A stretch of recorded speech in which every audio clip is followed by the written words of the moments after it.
Gun violence is an epidemic threatening the city of Chicago. Join us while we explore this topic in a special edition of Loyola News Chicago. Hello and welcome to a special edition of Loyola News Chicago. Instead of going through the week's top stories, today we'll examine a topic that is always making headlines: gun violence. So far in 2017, there have been more than 900 shootings in Chicago. Over Easter weekend alone, 45 people were shot, 2 of whom were killed. On today's show, we want to break down those numbers, but also look beyond them to see the people behind the statistics. Chirac, Murder City. Those are some of the new nicknames people are calling Chicago. They come after a year with 762 murders. 717 of those were fatal shootings. While 2016 was the highest murder count Chicago has seen since 1992, it still doesn't make Chicago the country's deadliest city that those stats imply. By looking at the number of murders per 100,000 people, Chicago tops the murder rate of big cities like New York, Los Angeles, and Houston. But it doesn't come close to topping smaller cities like New Orleans, Detroit, or St. Louis. St. Louis has nearly 60 murders for every 100,000 people, while Chicago has fewer than 20. Chicago has a high gun violence rate, especially on the south and west sides of the city. The violence leaves many families to mourn the death of their loved ones. Linnell Bradley Jr. was 21 years old and a South Side Chicago resident. He was a son, grandson, brother, nephew, and cousin. Bradley's big family is just one of the many families in Chicago affected by gun violence. On February 15, 2015, Linnell Jr. was murdered in a drive-by shooting at the intersection of 71st and Loomis Boulevard, just 4 minutes south of his home. Police contacted his grandmother that night, asking if she knew a Lonnie Bradley. She immediately thought her son Lonnie was killed, but it turned out to be her grandson. Linnell Jr.'s aunt, Lania Bradley, contacted his father. He had got a call waiting, and it was his daughter Octavia. When he came back on the phone, he then told me that his son was killed. I completely lost it. It was emotional for me. Lania says the police told her family Linnell Jr. was in a car at a stoplight when another car drove by and fired at the vehicle.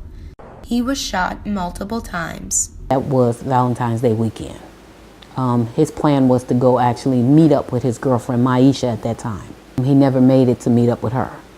Linnell Jr. is one of the many Chicagoans who have lost their lives to gun violence. In 2015, the Chicago Police Department reported almost 3,000 shooting incidents and 447 shooting victims. So far this year, CPD has recorded 705 shooting incidents with 160 victims. Lania says one of her coping mechanisms is writing poetry, which she picked up in 2011 after her brother Michael was killed by a drunk driver. Now, she says she enjoys telling stories and releasing her emotions. Come stand with us right now and pray. Realism and beliefs, He has shown us the way. Eternal life is our goal upon the day that we meet. Wrecking Crew is ready to tear down Satan's stronghold while standing tall on our feet. Lania was close to her nephew and raised him for a few years when he was younger. She says he was turning his life around and getting on the right track. He had a good paying job and was focusing on his music career. The relationship that I had with my nephew was great. To have your life taken away from you at 21 years old, at this time that you are in the midst of changing your life. Linnell Jr.'s murder remains unsolved. While there were police cameras at the street corner, they have been broken for more than 2 years at the time of the shooting, providing no evidence of what happened. Police have told the Bradleys that they have no leads in the case. Up next, which Chicago neighborhoods are impacted by gun violence the most? And a funeral home on the south side that deals with the aftermath.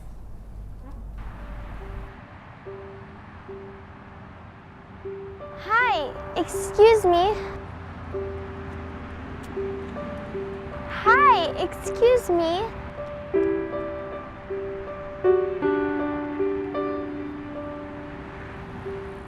If you wouldn't buy a gun from a little girl, why would you buy one from an unlicensed dealer? Help close the private sale loophole. Visit ICHV.org today. Gun violence in Chicago is a citywide problem, but it affects some areas far more than others. Chicago has 77 community areas, but about a third of last year's shootings happened in just 15 of them. All of those neighborhoods are on the south and west sides. The west side neighborhood of Austin recorded more shootings than any other neighborhood in 2016, at 537. Englewood on the south side saw the second highest number of shootings with 441. The other three neighborhoods in the top 5 are all on the west side. Altogether, Garfield Park, North Lawndale, and Humboldt Park saw nearly 900 shootings last year alone. With the exception of Little Village on the west side, the rest of the 15 neighborhoods with the most gun violence are on the south side. With shooting deaths concentrated in certain neighborhoods, so are the funerals.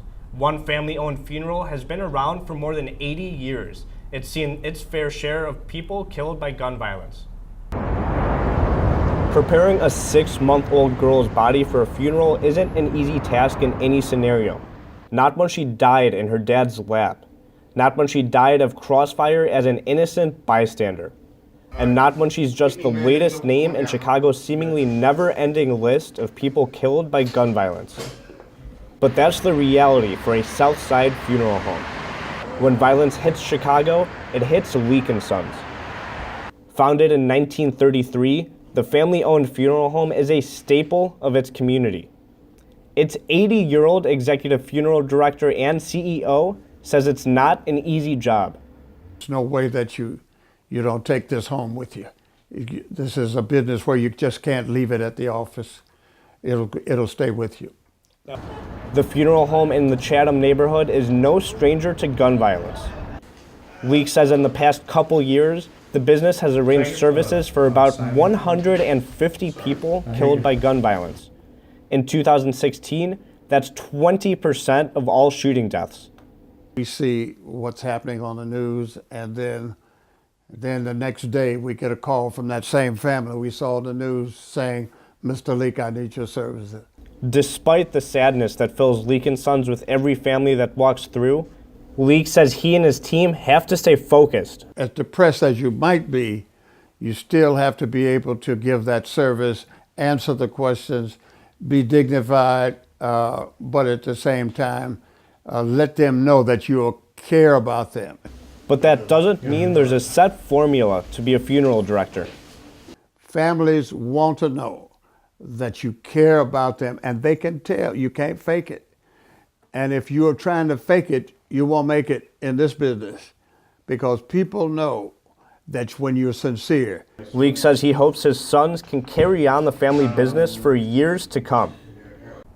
Leak isn't new to violence. He served a 2-decade career working for the state that included being the executive director of the Cook County Jail. For 7 years after his dad's death, Leak helped run the jail at the same time he ran the funeral home. Stories like Leak's help spread awareness about gun violence in Chicago, but there's a group of Loyola students hoping to do the same. Grace Runkle has more. Thanks, Nader. During our breaks, we've been showing you public service announcements about gun violence. They were all made by students here at Loyola taking the multimedia commercial production class. Professors John Goheen and Pam Morris wanted their students to create videos that address the School of Communications social justice theme for the year. One of those PSAs, called How I Disappear, received an award of excellence from the National Broadcast Education Association. Here's a look at that award-winning PSA. Oh, you changed it.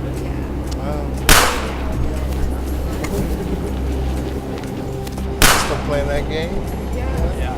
Nice. Noodles and pork. I can go for it. Game tonight, 808. Oh, yeah. No?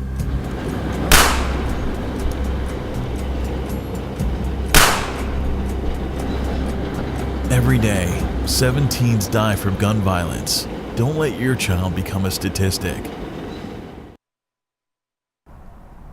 I'm here with Kate Higgins. She's one of the students who worked on the PSA How I Disappear. Kate, thanks so much for joining us. Thank you very much for having me. I really appreciate it. So walk me through the process you guys went through to come up with the idea for How I Disappear. Okay. Well, we kind of, we were throwing around a lot of ideas, and obviously I'm a Chicagoan myself, and I was the only one out of the group that is from here. We had a guy from Australia, a girl from China, and then a girl from Cleveland. So it was something that was kind of near and dear, especially near and dear to my heart, because I've been around it my whole life. So we got the statistics, and we really tried to understand what they wanted to see from this. So we decided that we wanted to go with a little bit of a different direction. And Nikhil was one of our group members, and he actually came up with the original concept, which was to have this group of students or teenagers or kids, or that can be any age pretty much. We wanted it to be regular people and just show the impact that guns have. So we wanted to show pretty much that it was you could be walking down the street with a group of friends, and this can happen. It can happen anywhere. It can happen to you. It can happen to me. Anybody. So we kind of wanted to convey that message that it's something that's a real problem, and it's very important that we focus on that. And it's such a powerful video, especially with the sound of the gunshots going off. What has the reaction been that you've seen from people who've watched it? It's funny because that was one of the first things that we really needed to change, because we couldn't find a shot that was, a sound effect that wasn't, that didn't sound like it was in a tin can or very cartoony. So I think that the initial reaction to that is kind of, what's going on? And then once you see that whole reveal, that's kind of what we heard. It's very powerful, and we try not to reveal that too early on in the piece. So. And what did working on this PSA, like you said, you're from Chicago, what did it mean to you? Like you said, you've grown up around this, you've kind of seen this problem grow for your city. How does it feel kind of having a role in playing up the awareness of the issue? Well, we hope it does, for sure. But it does really mean a lot to me because, it is my city, I feel like. And we all know, even going here, we know what's going on. We hear it on the news every night. But,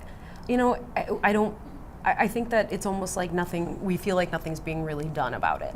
And everybody has so many ideas and explanations about, ideas and ways that they think that it can be fixed, but really doesn't do anything. And I think that having a younger focus and kind of having students really work on these, it really shows that people that are our age are really, or should be focusing really on this, and hopefully that's what it brings in. So, it's great. We live in the dorms or our apartments, and we really don't worry about it. But then it's like you hear that, don't go down the alley by yourself at night. So I love this city, and really trying to make it seem less scary to everybody. So hopefully, I think that's kind of what we were trying to convey too, is just it's not just for Chicago, not just for Illinois, but kind of hopefully for just talking about gun violence in general. So hopefully it kind of opens up that discussion on a nationwide level. Yeah. And you guys actually have gotten nationwide, attention. You won an award from the Broadcast Education Association. What was that like, finding that out? It was crazy. I was telling you a little bit before, I completely forgot about it, and the next day received this email, and it's been a whirlwind. It's been wonderful, really meeting with new professors and really meeting with new people. Really meeting with new people to and really getting this all out, and really wasn't expecting anything out of it either, because we are extremely proud of it and thought it was great, but. Really it came as a surprise, so a really nice surprise. Well, congratulations, and thank you again for coming on our show today. Thank you so much. It's a very powerful PSA. Thank you for having me, really. Thank you. Coming up on our special edition of Loyola News Chicago, an Arupe student shares his story of survival. When I was in second grade, I was almost shot by a gun. A car pulls up next to me, just right on the street. He rolled down the window and, just passing by, casually pointed a pistol at me. This little piece of plastic, this little trigger on a gun, just pull it and someone's dead. You hold a pistol and then you literally have someone's life in your hands. All it takes is one person with one gun to ruin hundreds of lives. And they died because it's just that easy to get a hold of a gun in America. I could become a victim. You could become a victim. Anyone you know could be a victim, and that's what makes it so scary, because it's our responsibility as Americans to keep America safe. So what are you going to do about it? With the mass amount of shootings in Chicago, it's sometimes easy to forget that there's a person behind each number. One of them is Jason Williams, who is a first-year student at Arute Bay College. Last May, he was like most 18-year-olds, preparing to go to prom and graduate from high school. But one day, his life changed forever. On May 3rd, he was an innocent bystander who wound up being a victim to Chicago gun violence. My back was faced towards the fence, and they were able to see everything behind me. So it was a guy, but I didn't see his face. I didn't see anything that he was wearing. He began to shoot. In my mind, I'm thinking it's fireworks. I didn't move at all, but I see them running. And I get shot, it looked in my back, and I fell face first, and I blanked out as I'm falling, but I hit the ground so hard that I wake back up. Stunned and confused, Jason laid motionless on the ground. His cousin's boyfriend tried to help him. He's helping me turn over. I tell him I can't feel my legs. He's like, 'cause you got shot in your legs. I was like, I can't feel that either. Jason laid on the ground for more than 40 minutes waiting for a second ambulance to arrive. The first ambulance took his cousin, Antonio White, who was shot in the chest twice and pronounced dead later at the hospital. When the second ambulance finally arrived, Jason was scared for his life. On the way to the hospital, I was in the ambulance, and I'm in shock because I'm not sure what's going on. And I asked the guy, "Am I gonna die? Am I gonna die?" He's like, he doesn't know. And I'm like, in my mind, I say, "What do you mean you don't know?" Jason underwent surgery right after he arrived at the hospital. He suffered a bullet wound to his back and another to his inner thigh. The bullet went through his back and out his shoulder, hit the spinal cord, and paralyzed him from the waist down. After this life-changing injury, Jason questioned God, asking, "Why me? Why now?" But from the help of his family, friends, and his girlfriend, his perspective has changed. He continues to live his life to the fullest. 1 month after surgery, he went to prom and was named prom king. Crossing the stage at graduation, he got a standing ovation from his classmates. He's undergoing physical therapy and is hopeful he'll walk again someday. Thanks for watching this special edition of Loyola News Chicago about gun violence in the city. Check out this week's special issue of the Loyola Phoenix for more coverage and stories. One key issue is that these stats are often thrown around, so much that people become desensitized. A message we want to remind our viewers is that there is a person behind the story. Here are all the victims who have died so far this year from Chicago gun violence.